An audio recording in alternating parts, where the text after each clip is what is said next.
Good morning, students. Today we are discussing the second chapter in our biology part, that is microorganisms, friends and foe. So, we have studied about organisms, living organisms, and we learned that living organisms are basically the two kinds, they are plants and animals. Apart from these two, plants and animals, there are other kind of animals which we cannot see with our naked eyes because they are very smaller inside. We can call such small organisms as microorganisms. Is it right, student? Micro in the sense very small. So, where do we find this structure? We see the microorganisms sometimes in our house itself, in our kitchen itself. You see a spoiled bread piece. If any bread piece is moistened and it is kept aside for a few days, so you can find some grayish patches on the bread slices. The grayish patches, it consists of the so many small dotted like structure, somewhat the powder like structure or filament like structure. Of course, you may not be able to see the filament like structure with your naked eyes. Yes, but you can take a help of magnifying glass. You have a magnifying glass, you can see the small structure like the filament like structure are grown on the bread slices. So you will definitely observe the structure of the filament like structure which are very smaller inside. We call such small organisms or microorganism. And lesson is about friend and foe. Is these microorganisms are helpful or harmful to us? Either ways, the microorganisms are helpful to us in some way and sometimes they may cause dangerous breedful diseases and many other problems. So, these things we are going to discuss in this chapter, microorganisms, friends and foe.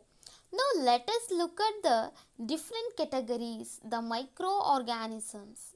Okay, there are 4 or 5 different categories we can observe, student.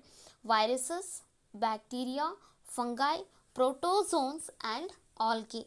So in this, certain microorganisms can be seen with the help of magnifying glass. That's mean the hand lens, we also called the hand lens. You can use the hand lens to see which one you can see here. I think fungi, the certain kind of fungi can be seen with the help of magnifying glass or a hand lens or with a simple microscope also. But certain microorganisms can see only with the help of compound microscope, student. You need compound microscope to see bacteria and protozoa. You cannot see them with the help of a lens, just like same fungi, but there are certain organisms which are still microscopic, which you cannot see with the help of compound microscope. Those are the viruses. Viruses are the very small, which you cannot see with the help of even a compound microscope also. Then what you need? You need a special microscope called the electronic microscope to see the virus. So now let us discuss some important point about these 4 categories of microorganisms. If you see the viruses, as I told you, they are very somewhat the viruses are very smaller inside, very microscopic in nature. We need electronic microscope to see them. In the viruses may cause certain diseases like they called chicken pox and the common flu, viral fever, and all these kind of viral infections and polio and many of diseases are caused by these viruses. Cannot be cured. Prevention is only way to control the viral diseases. Nowadays, we can also fear about the viral disease. We call it the corona disease. Is right? Is also a viral disease. So, viruses when they are outside environment, just they are like a dust like particle. They cannot carry out any metabolism. They cannot carry out any activities. They are not considered as living. We also call the viruses are living entities. But when these microorganisms enter into a living cell, then they become active. Then they they also use apparatus of host cell, and they produce large number and they cause diseases. So that is about viruses, student. Now let us go to the bacteria. Bacteria, even bacteria also causes the diseases like tuberculosis, typhoid. So these kind of diseases are caused by the bacteria. The TB, that is we call it tuberculosis and typhoid, and bacteria spread with the water or by air or by different insect or food. They cause diseases. So bacteria are comparatively bigger than compared to viruses. And next come to another one microorganism. It's a fungi. This fungi is unicellular. Fungi and mold are the examples. Okay, the molds are found on the rotten food. We discussed that the moist bread slice, if it is left undisturbed in a warm place for some time, we find that certain growth is found on the bread slice. That is we call the mold. So mold and yeast are the fungus, and many of the fungus are also caused skin diseases and many other problems. Clear, student? Now see the protozoans. The protozoans are microorganisms. Even they also cause diseases, and they cause diseases or malaria. So one of the protozoa, Plasmodium vivax, causes the malaria disease. The protozoans are much bigger than compared to the bacteria. So these are the different microorganisms. Now let us see, where do we find this microorganism? Where do they live? Where do find microorganisms? The microorganisms are omnipresent. What does the mean omni? Yes, omni present everywhere. Omni, it means everywhere. Microorganism, they can live on land, they can live in water, they can live in other organisms. We see different plants and animals. So all the plants and animals carrying the so many microorganisms with them, even including you in your gut, in your digestive system, the millions of microorganisms existing. They are living. That is, they are habitat, means the place which where they live, where they are live. So microorganisms are there even on our bodies. Microorganisms are found in different varied climatic conditions. Certain microorganisms, they can live in even hot springs where the temperature is very high, more than 50 degrees Celsius. The temperature, so certain microorganism can withstand the at certain temperature. The certain microorganism, basically we know that microorganisms cannot resist heat and salinity. That is, salinity is nothing but salt, that and the very cooling temperature, but there are certain microorganisms which stands with very high temperature. The microorganism can live in very hot spring more than 50 degrees Celsius temperature, student. They can live, certain microorganisms can live in very cold climatic condition also, like in ice areas, icebergs, ice mountains. The certain microorganisms, they are able to live either in extreme hot or extreme cold or extreme saline condition. So they can present any of the environmental condition. So that is the place where they live, certain microorganisms live in other organism. They cannot live in individually. Certain microorganisms, they can live individually. Again, some organisms, they live in colonies. Say for example, you see fungi, they live in colony. If you see amoeba, is an individual organism. It does not live in colony. In individually, it lives separate, lives in a single unicellular organism. It lives in seawater. So microorganisms, they live individually or they are living groups or colonies. Certain microorganisms, they live in the environment.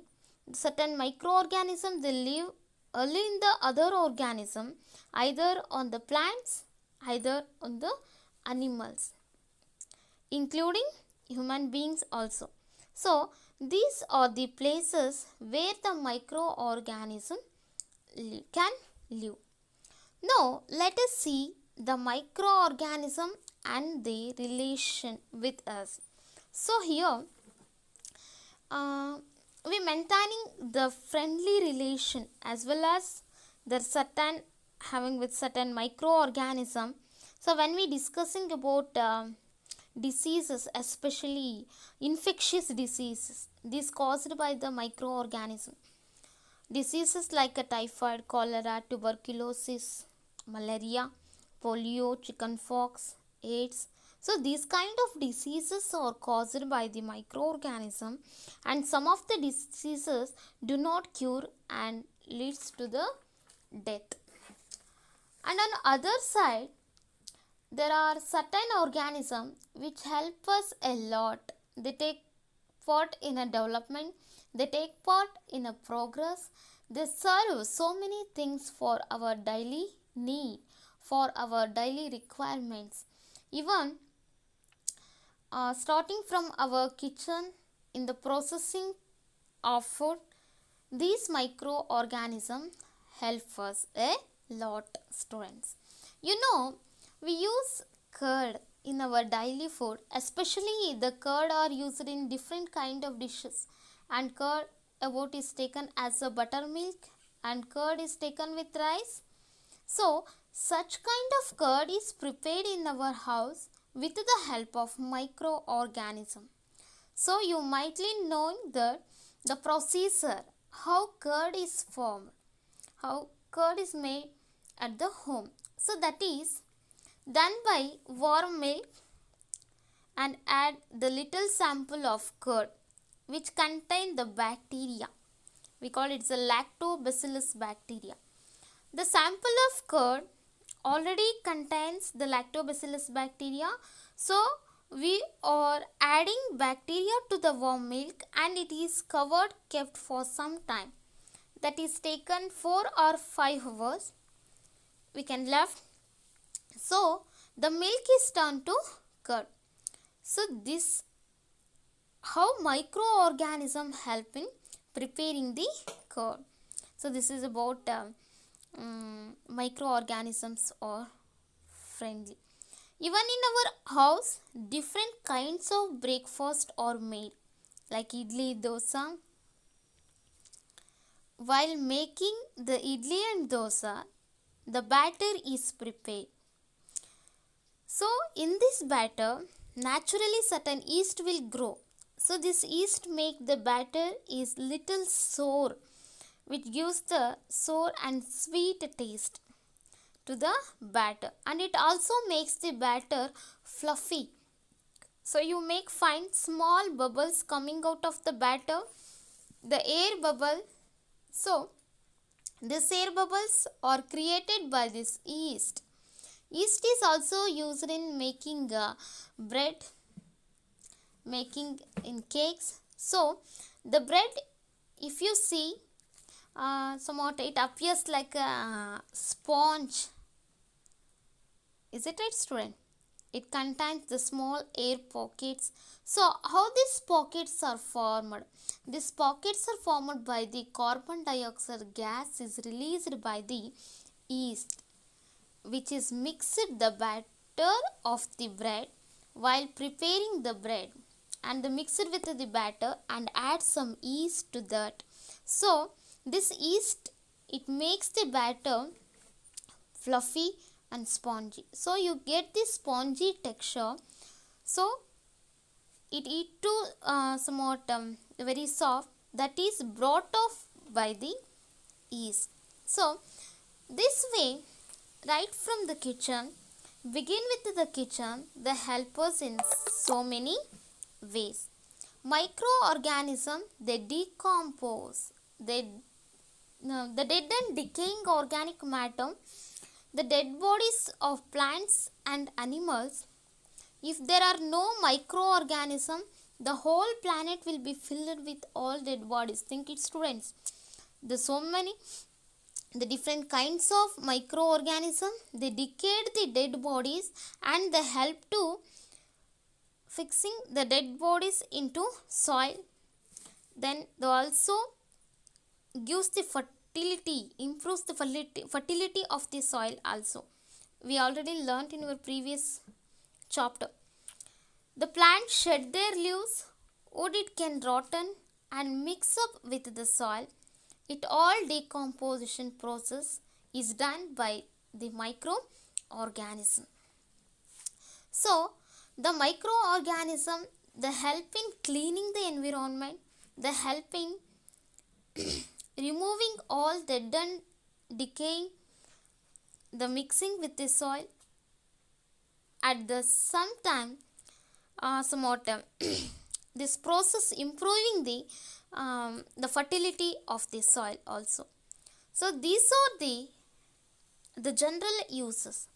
But there are so many scientists who found some more somewhat the advanced uses, advanced applications with microbe. So the study of microbes is called microbiology. The peoples who study the microbiology are called microbiologists. Yes, tell me, student, what is microbiology?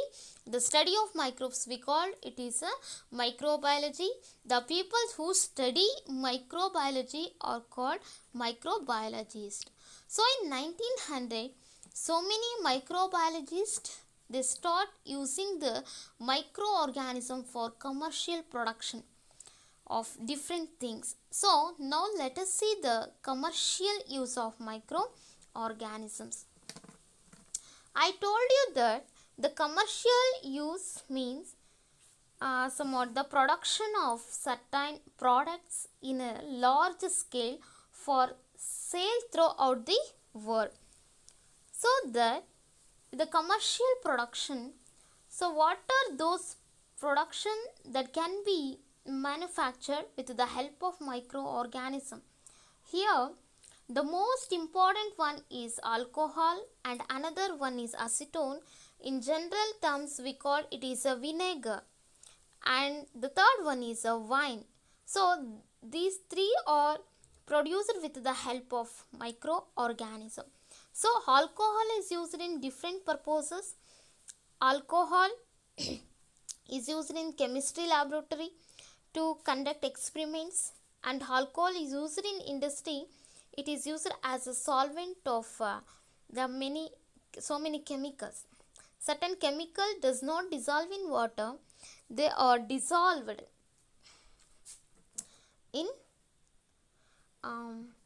alcohol, is used as a solvent. Even in the manufacture of medicine, alcohol is required. The alcohol is also used to manufacture some alcoholic beverages like whiskey, brandy. So the next one is acetic acid or vinegar. You all know vinegar. This is used to in your kitchen to ask your mother to show vinegar how it is. They use this vinegar certain while cooking some of the making some of Chinese items like noodles, for preparing gobi. Is it right, student? Which is sour in taste, that is also prepared with the help of microorganism. Wine is also one of the beverage. It is also prepared by using microorganisms. Which microorganism is produced, especially like alcohol and acetic acid? Tell me, student. You know, that is yeast. Yeast is a kind of fungi. The yeast is used to produce alcohol. What is the raw material is used in prepare the alcohol? Yeast is used in natural sugars. Certain natural sugars will be taken. So when the yeast is added to natural sugar, what are the natural sugars, student? Like barley, wheat, this kind of grains and crushed fruits, fruit juices, they all contain the natural sugar. The yeast is convert the simple sugar into alcohol. So it's doing that is yeast, and this process is called as a fermentation. Okay, so what is fermentation? The process in which the simple sugar converted into alcohol is called as fermentation. Okay, students. So by this fermentation, the commercial or the large scale, the products of alcohol and acetic acid are produced by the microorganism. The next class we are discussing about the medicinal use of microorganism. Thank you, students.